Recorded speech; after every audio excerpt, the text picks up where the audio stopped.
Prologue. The 20th century is the century of revolutions. Dictatorships, whether on the left or on the right, are crumbling, Arthur Jenkins told Robert Marcus, a Filipino friend. They were conversing in the coffee shop of the Mandarin Hotel, in Hong Kong Central District. Arthur was reminiscing the historic events he witnessed as a reporter on the Associated Press, AP. The February 1986 People Power Revolution in Manila. The June 1989 People's Revolt in Tiananmen Square in Beijing. And the August coup d'état in Moscow. Arthur and Robert first met in Manila during the February 1986 snap presidential elections. The former was sent to Manila by the Associated Press to cover the snap elections. He stayed there from January 1986 to December 1987. He reported on the series of coup d'états plotted and executed by rebel soldiers, identified with the group of Brigadier General Jose Maria Zumel, a known Marcos loyalist. He also covered the August 1987 bloody coup d'état, staged by the Reform the Armed Forces Movement, RAM, under the leadership of former Lieutenant Colonel Gregorio Gringo Honasan. Arthur, or Art to his friends, left the Philippines on December 27, 1987 to take another foreign assignment, this time in Beijing. He was at Tiananmen Square when the Chinese leader, Deng Xiaoping, sent tanks to crush the People Power revolt against communist dictatorship. That incident was the worst he witnessed. The Red Guards, armed to the teeth, with tanks, bazookas, machine guns, grenades, automatic rifles, mercilessly shot helpless civilians who were protesting graft and corruption in the Chinese Communist government, and were demanding for freedom and reforms. He wrote a book about the incident, and dedicated it to Lei Shaw, an 18-year-old student he met in Beijing. She was killed at Tiananmen Square. The book, titled Revolt at Tiananmen, was written in the United States in July 1990, after he had left Beijing. He was expelled from China 2 days after the government suppressed the People Power revolt. His crime was reporting on the incident. He was accused as a participant in inciting the Chinese people to rebellion. Art went back to the United States after his expulsion from China. He stayed there until January 1991. On February 7, 1991, he was sent to Moscow by the Associated Press. It was his third foreign assignment since he joined the agency in September 1985. He requested the management of the Associated Press to transfer him to another assignment after the August coup in Moscow. On November 25, 1991, the Associated Press sent him to Hong Kong. Robert Marcus, on the other hand, had been a reporter of the Bulletin Today in Manila from 1984 to 1988.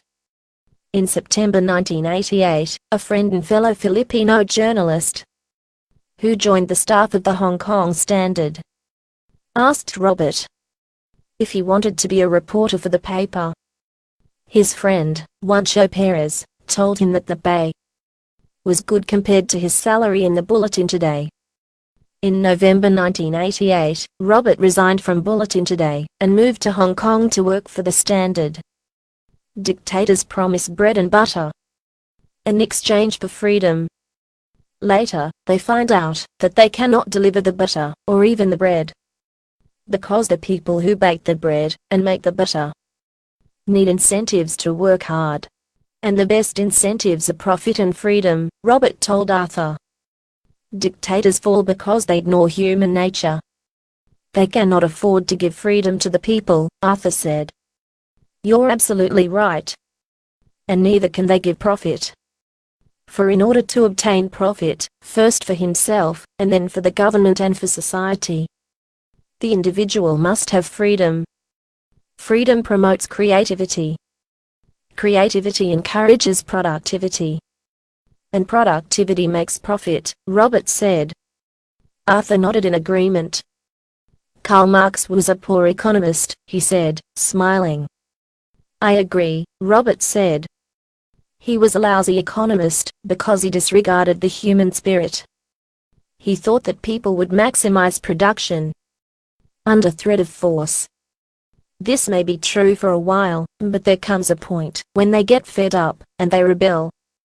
That's why Eastern Europeans revolted against their communist governments, and it's good that they succeeded. Eastern Europeans could not continue working as slaves of their government forever.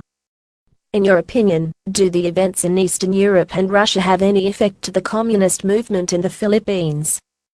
Art asked. Those events have two effects to the communists in my country. Ideologically, they are at a loss. Followers of communism are asking if this system is apt for the Philippines.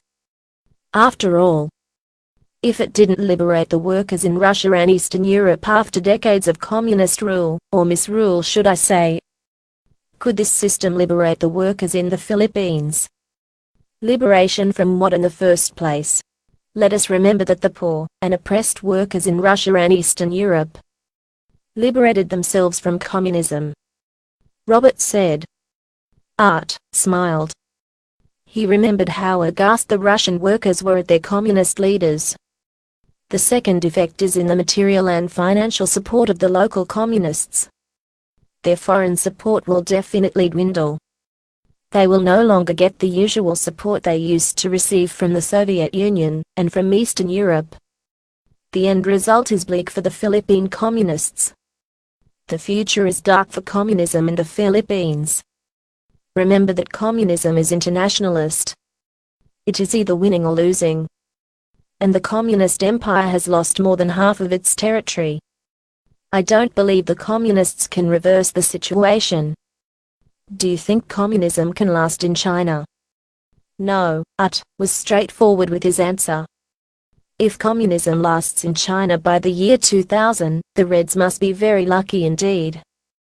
If the Red leaders in China will hold a survey of their people's preference for communism or democracy, they'll be surprised that even their party members will choose democracy. Communism is the worst form of dictatorship. And dictators are abhorred everywhere. Of course, Deng Xiaoping won't initiate a survey, Robert kidded. Of course, but he shouldn't expect the Chinese people to toe the communist line forever. Reformists are rising from China's young leaders. The veterans of the Long March will eventually be replaced by the veterans of Tiananmen Square, Ut said. You said it right. The veterans of the Long March have but a few years to live. They can't rule forever. By the way, how was your trip to China last year? I received your letter from Beijing. Thanks for the picture. Fine. I had a good time with my wife. How were you able to get there? All media men have been banned from China after the Tiananmen tragedy. I got a businessman's passport from the Philippine consulate, Robert said, smiling. You silly old chap. You tricked the communists, huh? Robert laughed. But it's true that I'm a businessman, he protested.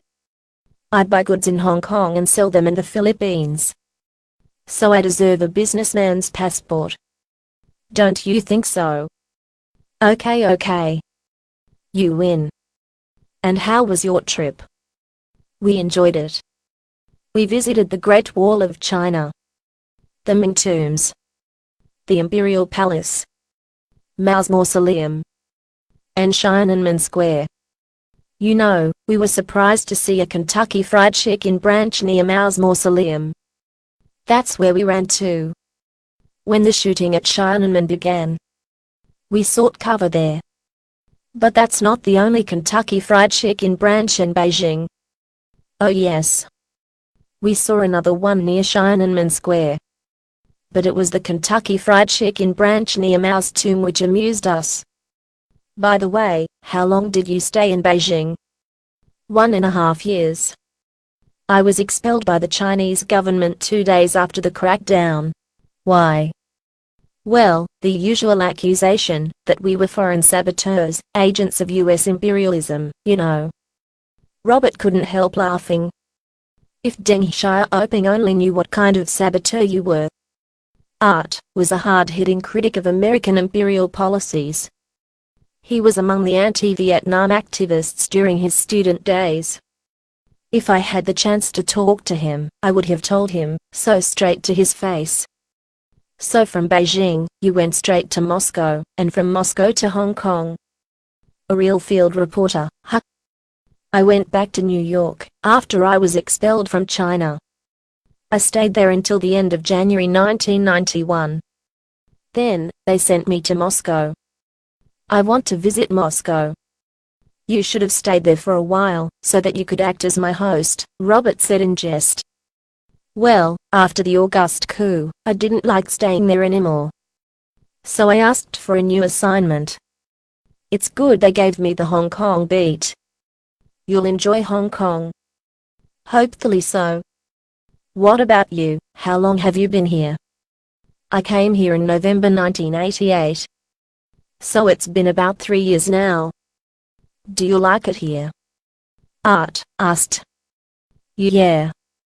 I like Hong Kong. I'm sure you'll like the place too. Who knows? You may find the future Mrs. Jenkins here. Well, who knows? Why haven't you settled, Art? You have the looks. Money isn't your problem. And you're getting old.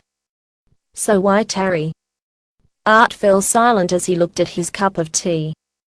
The past flashed in his mind, and he pondered on what to say. I'm only 35, still very young, he said, half joking. Don't tell me you'll marry at 40.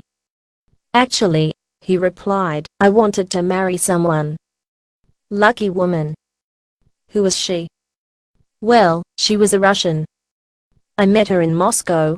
Her name is Natasha, Natasha Yevtushenko. Why almost? Art fell silent again. When he replied, he looked at Robert's eyes, and said with sadness, I can't marry her, even if I wanted to. Why? Asked Robert. Art looked down at his cup of tea. It took him a while, before he could reply. She's now a memory. End of chapter.